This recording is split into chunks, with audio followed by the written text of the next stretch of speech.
Hello students, मैं सुधांशु स्वागत करता हूं आपका आशीष तिवारी यूट्यूब चैनल पर। आशा करता हूं कि आप सभी अच्छे होंगे। मैं इस चैनल के माध्यम से आप सभी के लिए लेकर आया हूं एक वीडियो लेक्चर सीरीज जो बेस आपके बीए ऑनर्स पॉलिटिकल साइंस के सेमेस्टर सेकंड की तुलनात्मक राजनीतिक विश्लेषण में तरीके और दृष्टिकोण यानी कि methods and approaches in comparative political analysis subject की एक इंपॉर्टेंट किताब पर, जो कि आपका डिसिप्लिन स्पेसिफिक कोर कोर्स यानी कि आपका डीएससी 5 का सब्जेक्ट है। तो अगर आप ड्यू, सोल, रेगुलर या किसी और यूनिवर्सिटी से सब्जेक्ट पढ़ रहे हैं तो ये सीरीज आपके लिए बहुत ही उपयोगी साबित होने वाली है, क्योंकि इस सीरीज में हम हर चैप्टर को सिंपल भाषा में समझेंगे, इंपॉर्टेंट कॉन्सेप्ट्स को ब्रेक डाउन करेंगे और एग्जाम पॉइंट ऑफ व्यू से भी डिस्कस करेंगे। तो अगर आप DU, SOL, regular, NCWEB and other किसी के भी सब्जेक्ट को समझना चाहते हैं आसानी से, तो चैनल को सब्सक्राइब जरूर कर लीजिएगा, वीडियो को लाइक कर लीजिएगा और अपने दोस्तों के साथ शेयर करना ना भूले। एंड सोल से रिलेटेड डेली अपडेट्स के लिए आप सभी हमारा व्हाट्सएप चैनल फॉलो कर लीजिएगा। तो चलिए शुरू करते हैं। मैं आपका स्वागत करता हूं बीए ऑनर्स पॉलिटिकल साइंस के सेकंड सेमेस्टर की methods and approaches in comparative political analysis subject की सेकंड यूनिट के इस वीडियो लेक्चर में। इससे पहले की वीडियो में हमने फर्स्ट यूनिट के इंपॉर्टेंट टॉपिक डिस्कस किए थे और आज की वीडियो में हम हमारा यूनिट नंबर सेकंड का चैप्टर नंबर फर्स्ट संस्थागत उपागम, प्रणाली उपागम, संरचनात्मक कार्यात्मक उपागम के बारे में डिस्कस करने वाले हैं।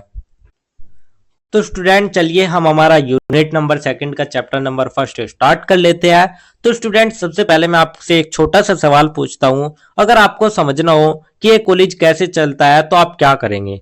तो क्या आप सिर्फ प्रिंसिपल को देखकर कह देंगे कि कॉलेज कैसे चलता है या नहीं? तो आपको देखना पड़ेगा कि प्रिंसिपल क्या करता है, टीचर क्या करते हैं, स्टूडेंट्स क्या करते हैं और ऑफिस स्टाफ क्या करता है। तभी आपको समझ आएगा कि पूरा सिस्टम कैसे काम करता है। ठीक इसी तरह राजनीति को समझने के लिए भी अलग अलग अप्रोचेस यानी उपागम का इस्तेमाल किया जाता है। तो आज की इस वीडियो में हम समझेंगे संस्थागत उपागम, प्रणाली उपागम और संरचनात्मक कार्यात्मक उपागम, और देखेंगे कि ये तीनों राजनीति को समझने में कैसे मदद करते हैं। तो चलिए शुरू करते हैं हम हमारे सबसे पहले एक छोटे से इंट्रोडक्शन यानी कि एक छोटे से परिचय से। परिचय में हम देखेंगे तुलनात्मक राजनीति राजनीति विज्ञान की एक महत्वपूर्ण शाखा है। तो स्टूडेंट सबसे पहले समझते हैं कि तुलनात्मक राजनीति में उपागम क्यों जरूरी है। तो तुलनात्मक राजनीति में हम अलग अलग देशों की राजनीतिक व्यवस्था का अध्ययन और तुलना करते हैं। तो स्टूडेंट इसमें विभिन्न देशों की राजनीतिक व्यवस्थाओं, संस्थाओं और प्रक्रियाओं का अध्ययन और तुलना की जाती है। तो बहुत सी राजनीति है स्टूडेंट, वो बहुत ही कॉम्प्लेक्स चीज है। इसमें क्या क्या शामिल होता है? इसमें शामिल होता है हमारे सरकार, संसद, संविधान, राजनीतिक दल, चुनाव और जनता का व्यवहार। तो इसीलिए जो हमारे विद्वान थे उन्होंने राजनीति को समझने के लिए अलग अलग अप्रोचेस यानी कि उपागम को विकसित किया। तो तुलनात्मक राजनीति का मुख्य उद्देश्य यह समझना होता है कि अलग अलग देशों में शासन व्यवस्था कैसे कार्य करती है। तो स्टूडेंट शुरुआत में जो विद्वान थे उन्होंने केवल सरकार और संविधान जैसी संस्थाओं पर ही ध्यान दिया था। तो केवल जब उन्होंने सरकार और संविधान पर ध्यान दिया तो बाद में उन्हें ऐसे लगने लगा कि केवल संस्थाओं को देखकर राजनीति को पूरी तरीके से समझा नहीं जा सकता। तो इसीलिए उन्होंने मुख्य रूप से अलग अलग नए नए उपागम विकसित किए, जैसे कि संस्थागत उपागम, प्रणाली उपागम और संरचनात्मक कार्यात्मक उपागम। तो इन उपागमों के माध्यम से जो राजनीतिक व्यवस्था का अध्ययन है वो बहुत ही ज्यादा वैज्ञानिक और व्यापक रूप से अब होने लगा है। तो यही था हमारा एक छोटा सा परिचय, एक छोटा सा इंट्रोडक्शन। इसके बाद जो हमारा नेक्स्ट टॉपिक आता है वो हमारा आता है संस्थागत उपागम को लेकर। तो अब हम स्टूडेंट बात कर लेते हैं हमारे सबसे पहले अप्रोचेस यानी कि इंस्टीट्यूशनल अप्रोच संस्थागत उपागम के बारे में। तो सबसे पहले हम समझते हैं संस्थागत उपागम है क्या। तो संस्थागत उपागम तुलनात्मक राजनीति के अध्ययन का सबसे पुराना और पारंपरिक तरीका माना जाता है। तो ये जो हमारा उपागम है यह तुलनात्मक राजनीति का सबसे पुराना तरीका है। इसमें राजनीति को समझने के लिए राजनीतिक संस्थाओं का अध्ययन किया जाता है। तो इसमें मुख्य रूप से राजनीतिक संस्थाओं का अध्ययन किया जाता है। इसमें हमारे संविधान, संसद, कार्यपालिका, न्यायपालिका और प्रशासनिक संस्थाओं की संरचना और कार्यपालिका का अध्ययन किया जाता है। तो स्टूडेंट आप इसको एक एग्जाम्पल के माध्यम से समझिएगा। मान लो कोई क्रिकेट मैच हो रहा है, तो अगर आप केवल रूल्स और एम्पायर को देखेंगे तो मैच को समझने की कोशिश करेंगे उनको देखकर ही, तो क्या होगा? तो आपके खिलाड़ियों की जो स्ट्रेटेजी है वो आपको समझ ही नहीं आएगी। ठीक वैसे ही जो इंस्टीट्यूशनल अप्रोच है वो केवल संस्थाओं पर ध्यान देता है और इसमें देखा जाता है कि संसद कैसे काम करती है, राष्ट्रपति की शक्ति क्या है और संविधान क्या कहता है। तो इस उपागम का मुख्य उद्देश्य हमें यह समझना होता है कि किसी देश की राजनीतिक संस्थाएं किस प्रकार संगठित है और वे किस प्रकार कार्य करती है। तो स्टूडेंट, इसमें जनता के व्यवहार या सामाजिक परिस्थितियों पर ज्यादा ध्यान नहीं दिया जाता। तो प्रारंभ के जो विद्वान थे उन्होंने विभिन्न देशों की राजनीतिक व्यवस्थाओं की तुलना करके उनके जो गुण और देश होते थे उनका अध्ययन किया। तो इस उपागम में हम मुख्य रूप से अगर देखें लिखित नियम, कानून और संवैधानिक प्रावधानों पर ध्यान देते हैं। तो आप उदाहरण के माध्यम से समझ लीजिएगा। मान लीजिए किसी देश की संसद की शक्तियां है या किसी देश की राष्ट्रपति की भूमिका है, तो इन सभी का अध्ययन ही हमारे संस्थागत उपागम के अंतर्गत किया जाता है। तो आप नाम से ही याद रखिएगा, संस्थागत उपागम यानी कि संस्था के बारे में अध्ययन करना। साथ ही इसकी एक विशेषता भी आपको बता देते हैं। इसकी एक विशेषता ये है कि यह राजनीतिक संस्थाओं की संरचना और व्यवस्था को स्पष्ट रूप में समझने में सहायता करता है। तो यही था हमारा संस्थागत उपागम। अब हम इसकी कुछ सीमाएं भी बात कर लेते हैं। तो स्टूडेंट, इसके जो विशेषता है उस विशेषताओं के साथ साथ इसकी कुछ सीमाएं भी है। तो सीमाएं इसकी ये है कि ये केवल औपचारिक संस्थाओं तक ही सीमित रहता है। इसमें जो जनता के व्यवहार या जो सामाजिक परिस्थितियां है उन पर महत्व या उन पर ध्यान नहीं दिया जाता, उनको इग्नोर कर दिया जाता है। तो इसीलिए आज के समय में इसके साथ अन्य उपागमों का उपयोग भी किया जाने लगा। तो जैसा कि आप समझ सकते हैं कि जब जनता के व्यवहार या सामाजिक परिस्थितियों पर ध्यान दिया नहीं जाएगा तो ये जो अकेला उपागम है ये अच्छे से तुलना नहीं कर पाएगा। तो इसीलिए जो हमारा संस्थागत उपागम है उसके साथ अन्य उपागमों का उपयोग भी किया जाता है। तो यही था हमारा संस्थागत उपागम। नेक्स्ट हमारा आता है प्रणाली उपागम। तो अब हम बात कर लेते हैं हमारे प्रणाली उपागम के बारे में कि हमारा प्रणाली उपागम क्या है। तो स्टूडेंट, अब आते हैं हम सिस्टम अप्रोच पर। तो सबसे पहले आप समझिएगा कि जो हमारा प्रणाली उपागम है वो आखिर कहता क्या है। तो ये अप्रोच कहता है कि राजनीति को एक पूरे सिस्टम की तरह समझना चाहिए। तो प्रणाली उपागम तुलनात्मक राजनीति के अध्ययन का एक आधुनिक और वैज्ञानिक तरीका है। तो स्टूडेंट, ये जो हमारा प्रणाली उपागम होता है इसमें जो राजनीति होती है उसको एक प्रणाली के रूप में समझा जाता है। अब प्रणाली क्या होता है, आप प्रणाली समझिए। प्रणाली का अर्थ है एक ऐसी व्यवस्था जिसमें कई भाग मिलकर कार्य करते हैं। जैसे कि आप इस डायग्राम के माध्यम से समझिएगा, ये आपके कई भाग है, अंतर्गमन हो गया, वातावरण हो गया, बहिर्गमन हो गया, प्रक्रिया हो गया।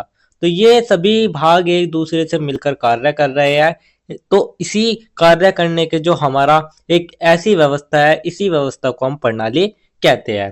तो इसी उपागम में हम राजनीति को एक प्रणाली के रूप में देखते हैं। तो जो राजनीतिक प्रणाली है वो समाज के विभिन्न भागों से मिलकर होती है।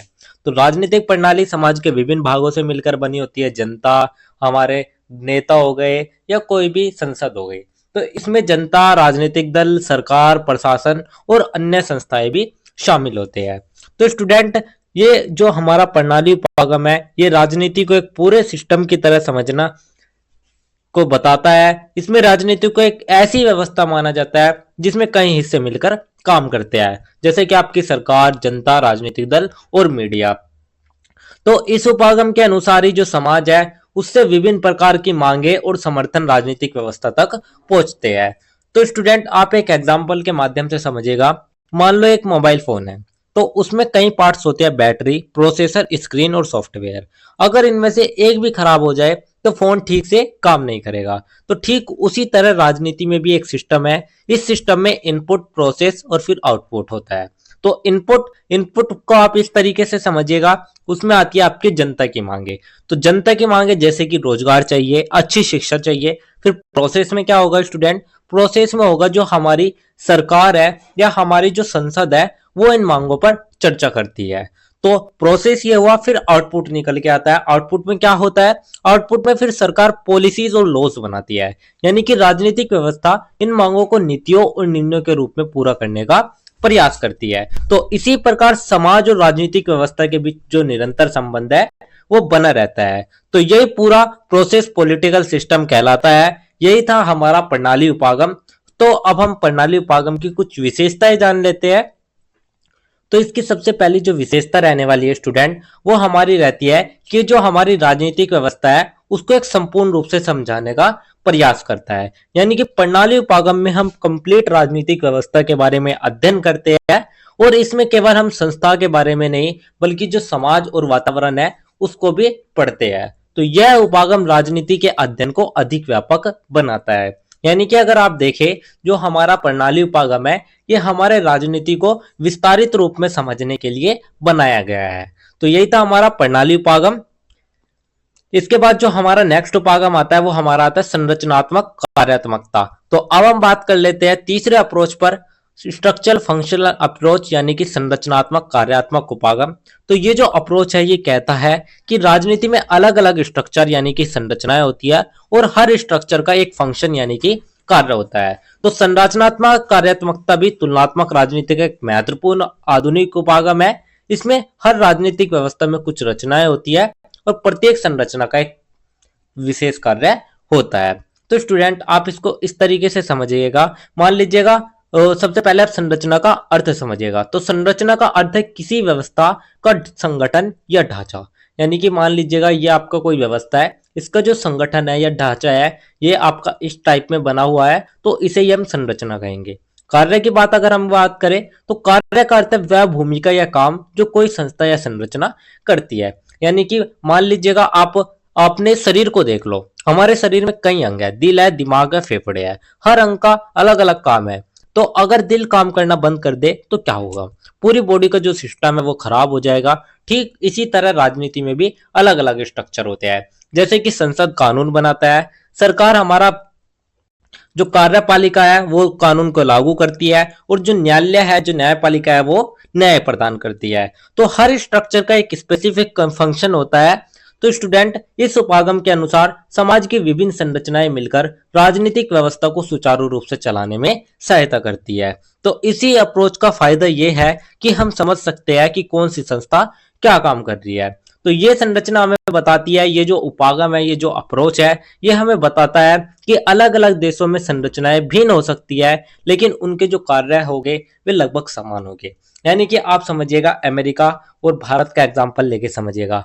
भारत की जो शासन प्रणाली है वो थोड़ी अलग है, और जो अमेरिका की शासन प्रणाली है वो अलग है। लेकिन दोनों का कार्य क्या है? दोनों का कार्य यही है, जनता में शासन को बनाए रखना।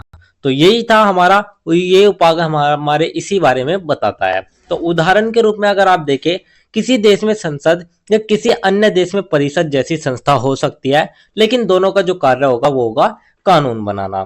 तो यही था हमारा संरचनात्मक कार्यात्मकता उपागम। अब इस उपागम का कुछ महत्व भी समझ लेते हैं। तो इस उपागम का महत्व क्या है, इसके महत्व को देख लेते हैं। तो महत्व इसका स्टूडेंट ये रहने वाला है कि ये राजनीतिक व्यवस्था को समझने का एक व्यापक और व्यवस्थित तरीका में प्रदान करता है। यानी कि आप इसको एक प्रणाली उपागम के माध्यम से समझ सकते हो। इससे विभिन्न देशों की राजनीतिक व्यवस्थाओं की तुलना करना भी आसान हो जाता है। तो स्टूडेंट यही था हमारा संरचनात्मक कार्यात्मकता उपागम का महत्व, जो कि मैंने आपको बता दिया। इसके बाद जो हमारा नेक्स्ट टॉपिक आता है वो हमारा ओवरऑल पूरे चैप्टर का एक छोटा सा निष्कर्ष या एक छोटा सा कंक्लूजन आता है। तो निष्कर्ष में भी हम देख लेते हैं। तो स्टूडेंट अब अंत में पूरी बात को संक्षेप में समझते हैं। तो जो तुलनात्मक राजनीति है वो हमारे राजनीति को समझने के लिए अलग अलग अप्रोचेस यानी कि अलग अलग उपागमों में प्रदान करती है। तो इनमें कौन कौन से मुख्य उपागम है? इसमें हमारे उपागम आता है प्रणाली उपागम, संरचनात्मक कार्यात्मकता उपागम और संस्थागत उपागम। तो ये जो उपागम है ये हमें इस चीज में मदद करते हैं कि राजनीतिक संस्था और व्यवस्था का अध्ययन अधिक वैज्ञानिक और व्यवस्थित तरीके से किया जा सके। तो जो संस्थागत उपागम है वो राजनीतिक संस्थाओं की संरचना और कार्य प्रणाली को समझाता है, और जो प्रणाली उपागम है वो एक संपूर्ण व्यवस्था के रूप में देखने का दृष्टिकोण प्रदान करता है।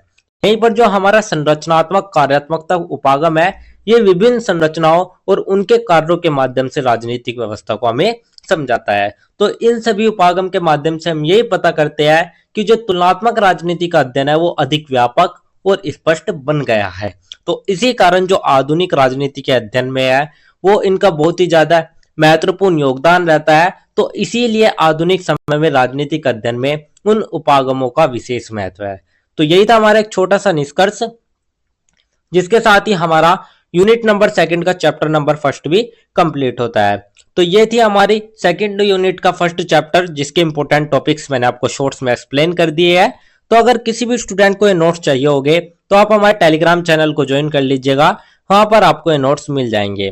एंड अगर आपको किसी भी तरह का कोई भी डाउट या किसी भी तरह की कोई भी क्वेरी होती है तो आप हमारे कमेंट सेक्शन में या इंस्टा पेज को फॉलो करके भी पूछ सकते हैं। डेली अपडेट्स के लिए आप सभी हमारा व्हाट्सएप चैनल ज्वाइन कर लीजिएगा। और अगर आपको लेक्चर उपयोगी लगा तो वीडियो को लाइक करें, चैनल को सब्सक्राइब करें और अगले अध्याय के लिए तैयार रहिएगा, जहां हम बात करेंगे हमारे सेकंड यूनिट के चैप्टर नंबर 2 तुलनात्मक राजनीति अध्ययन के दृष्टिकोण, राजनीतिक संस्कृति दृष्टिकोण उपागम के बारे में। तो आप सभी का बहुत बहुत धन्यवाद। मिलते हैं नेक्स्ट वीडियो में।